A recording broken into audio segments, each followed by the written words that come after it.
Imagine a palace filled with uninvited guests. Not for a day, not for a week, for years.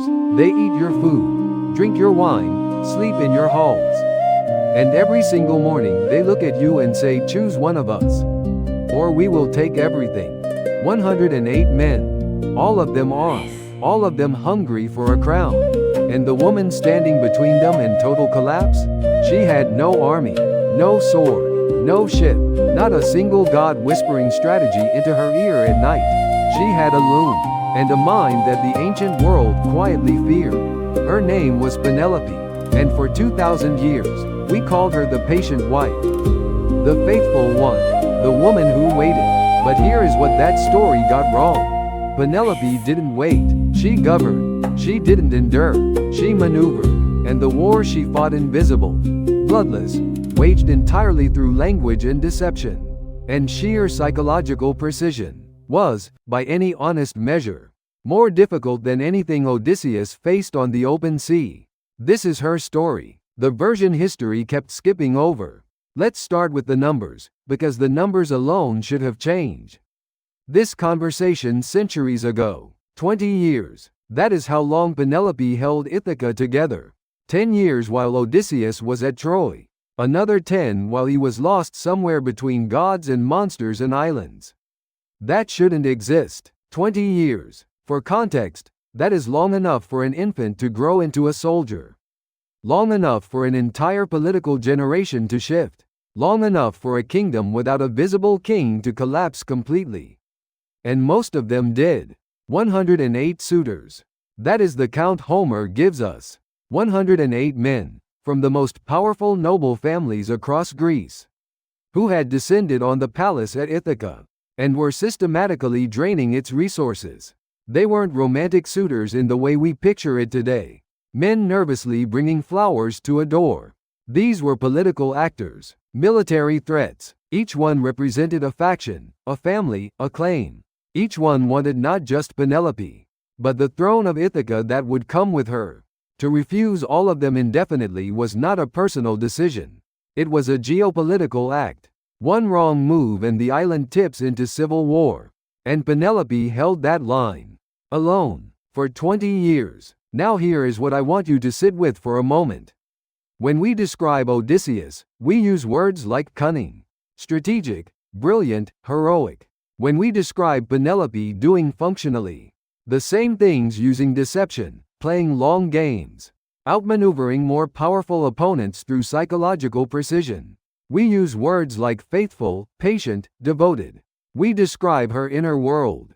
We don't describe her strategy. That linguistic gap is not an accident. It is a 2,000-year-old editorial choice, and it tells you a great deal more about the people doing the telling than it does about Penelope herself. To understand what Penelope actually pulled off, you need to understand what métis meant to the ancient Greeks. Métis is usually translated as cunning or craftiness, but those translations flatten it. Métis is something closer to adaptive intelligence, the ability to read a situation that is constantly shifting, to see angles that others miss, to move through complexity without revealing your hand. It is the intelligence of the hunter, the diplomat, the chess player 3 moves ahead. Homer uses it to describe Odysseus constantly. Odysseus is polytropos, a man of many turns, many angles, many masks. That quality is celebrated as his defining heroic virtue. But here is the thing that the epic tells us directly, if we bother to read it that way.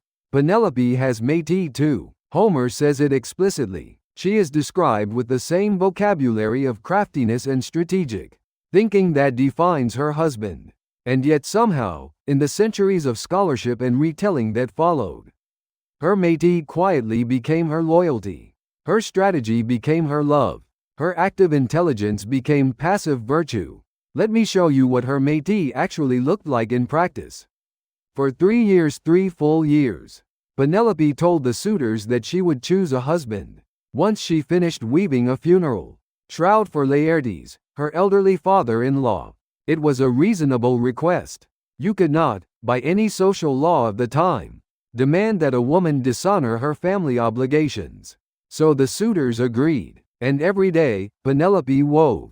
And every night, by lamplight, she unraveled everything she had made. Think about what that operation required. She had to maintain the deception with 108 men, their servants, and her own household staff, for 3 years. Without anyone noticing, she had to calibrate the pace of the weaving, not too slow, which would seem suspicious, not too fast, which would close the window. She had to manage her emotional performance every single day, appearing cooperative enough that no one forced the issue, while actually giving nothing. She was running a 3-year psychological operation in her own home, surrounded by people who would have undone everything if they'd realized what she was doing. When they finally discovered it, betrayed, reportedly, by one of her own servants, Homer doesn't portray it as a failure, because it wasn't. 3 years had passed. 3 years of resources spent, momentum lost, and political pressure sustained, at a level that would have broken most trained diplomats. The Shroud gambit bought time in a situation where time was the only resource she had. That is not patience. That is operational brilliance. But the Shroud is just the beginning. Because the move that ends the story, the move that decides everything, that one is Penelope's too. At a certain point, with pressure mounting and options narrowing, Penelope announces a contest. She will marry whichever man can string Odysseus's great bow and shoot an arrow through 12 axe heads in a line. On its surface, this reads as a reluctant concession. She's finally being pushed toward a choice. Most readings treat it that way. Most have, for centuries. But look at what she actually chose as her contest. She chose Odysseus's specific bow, his personal weapon, a bow so powerful that virtually no one else could even string it. She set a test that was, by design, nearly impossible to pass except for one specific person. She set a stage on which a disguised man she may already have recognized could step forward, prove himself beyond any possible doubt, and be handed the weapon that changes everything. Here the scholars divide. Did Penelope know the beggar in her hall was Odysseus? There are classicists who argue she recognized him, that on some level, conscious or not, she had already made her identification. That the bow contest wasn't resignation but orchestration.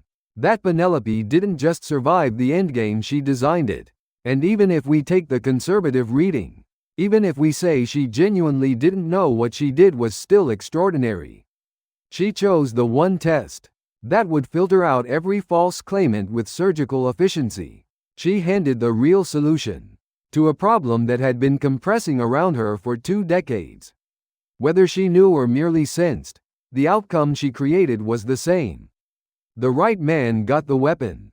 The stage was set. She built the door. She just let someone else walk through it. Now let's talk about Odysseus. Because I want to be clear, this is not a takedown of Odysseus.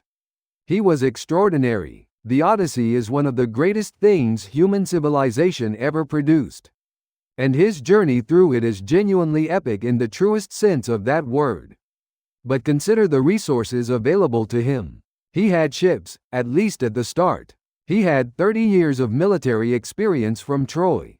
He had Athena, the goddess of wisdom herself, actively intervening on his behalf, disguising him, advising him, clearing his path. He had Hermes delivering direct instructions on how to deal with Circe. He had the accumulated heroic identity of the greatest war in Greek history behind his name. And still, with all of that, it took him 10 years to get home. Penelope had none of it. No divine patron running interference. No military background. No allies she could fully trust. Her son Telemachus was still a child for most of this period. Too young to help, old enough to be used as leverage against her. The gods, when they appear in relation to Penelope, are mostly absent. Athena helps Odysseus. Penelope gets grief, and she held the kingdom together anyway. There's a moment in the epic that I think is the most quietly devastating in the entire text. Penelope is asleep, and Athena sends a vision to comfort her. An image of her sister, telling her that Odysseus is on his way, that things will be all right. And Penelope wakes up, and she rejects the comfort. She says she doesn't trust it. She says that the world is full of false dreams and false hope. And she cannot afford to believe in either. She chooses to remain in her clarity, in her discipline, in her uncertainty, rather than take the emotional comfort that was being handed to her. 20 years in, still refusing false consolation. That single moment tells you everything about who Penelope actually was. This is a woman who understood, on a cellular level, that the only thing standing between her people and chaos was the precision of her own judgment. She could not afford to be wrong. She could not afford to be naive. She could not afford hope if hope was going to make her soft. And so she didn't take it. That is not the psychology of someone waiting. That is the psychology of someone commanding. Margaret Atwood understood this. In her 2005 novel The Penelopiad, she gives Penelope the narration from the beginning. And what comes through immediately is not a passive woman finally getting to speak, but a strategist forced to watch history simplify her for centuries. In Atwood's version, Penelope is aware of her own mythology. She knows what she has been turned into. She is not grateful for the compliment of being called faithful. She knows what was actually required of her. And she knows it was more than that word contains. Emily Wilson, whose 2017 translation was the first English version of the Odyssey, completed by a woman, made choices in her language that quietly shifted everything. Where previous translators reached for soft, domestic vocabulary around Penelope, Wilson reached for precision. Where male translators had Penelope weeping decoratively, Wilson's Penelope thinks, the grief is real but it is never the whole picture. The longing is real but it never interferes with the calculation. What Wilson restored, in the texture of her language, was something that had always been there in the Greek. A woman whose intelligence is in complete operation at every moment, even in the middle of sorrow. Especially in the middle of sorrow. Because this is the thing about grief that most tellings miss. Grief and strategy are not opposites. You can be devastated and still be thinking. You can be lonely down to your bones and still be 3 moves ahead. Penelope was both, always. The grief was real, and the game was still going. Let's go to the reunion. Because the reunion is where it all comes together. And it is one of the most misread scenes in Western literature. Odysseus returns to Ithaca, disguised as a beggar. Over time, through the events we know, the bow contest, the resolution with the suitors, he reveals himself. And finally, after 20 years, he stands before his wife. Revealed, returned, real, and Penelope does not immediately believe him. She sits across from him in the great hall and she is still. She tests him. She tells the servant to make up the bed, the marriage bed, in another room. And Odysseus's response is instant and furious. He says that's impossible. He says that bed cannot be moved. Because he built it himself, years ago. Carved it from a living olive tree still rooted in the earth. A secret known only to the 2 of them and one trusted servant. The bed is immovable. If she's saying it can be moved, something is wrong. And only when he proves he holds that secret, only when he demonstrates the specific, intimate knowledge that no imposter could have, does Penelope break. The text says she dissolves. Years of tension releasing at once. But look at what she did before that moment. She tested him. After 20 years, after the suitors are dealt with, after the palace is hers again, she still ran one final verification. She did not let relief override her judgment. She did not let 2 decades of longing make her credulous in the final stretch. The bed test is not a quirk or a delay. It is the closing move of the most rigorous 20-year intelligence operation in ancient literature. It is Penelope, right up to the last possible moment, refusing to let her emotional need override her analytical precision. And in that moment when Odysseus passes the test, and she finally allows herself to feel, it is one of the most earned emotional releases in all of literature. Because we know what it cost. We know what precision was required to get there. The tears, when they finally come, have 20 years of held breath behind them. So here is the real question this story is sitting on top of. The Odyssey is named after Odysseus. His journey is the plot. His return is the goal. His heroism is the frame. And none of that is wrong. His story is extraordinary. And it deserves its place in the canon. But when you lay out what each of them actually did, when you compare the resources available, the obstacles faced, the tools used, the results achieved, you get a different picture than the one we were taught. Odysseus fought monsters. Penelope managed 100 political enemies in her own home. Odysseus had a goddess in his corner. Penelope had a loom and a lie. Odysseus had the open sea and the horizon and the whole wild world as his stage. Penelope had one room, one throne, one impossibly long wait, and in that one room, over 20 years, using nothing but her mind, she kept an entire kingdom from falling apart. The ancient Greeks had a concept for the person who holds the center. While everything swings wildly at the edges, the one whose stillness makes everyone else's movement possible. Who doesn't get the story? Because they are the condition for the story happening at all. Penelope is that person. She is the fixed point around which the whole epic turns. Without her holding Ithaca, there is nothing for Odysseus to return to.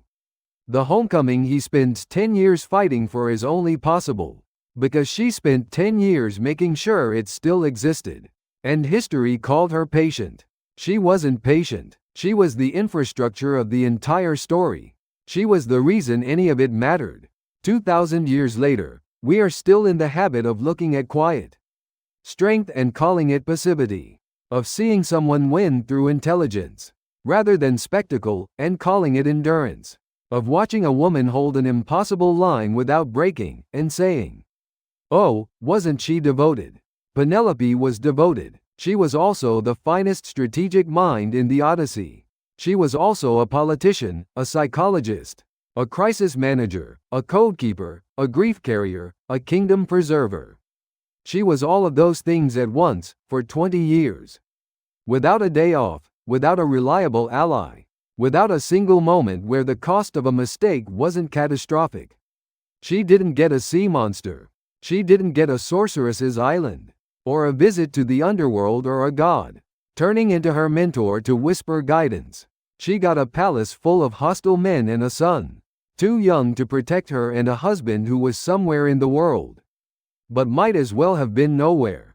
And she won, not by fighting harder than everyone else, by thinking more clearly than everyone else, by never, not once in 20 years, letting the noise outside get louder than the certainty inside. That is the story the Odyssey is actually telling, if you read it right. Not the hero who came home. The woman who made sure home was still worth coming back to. Her name was Penelope, and the war she won, nobody saw, which means she won it perfectly.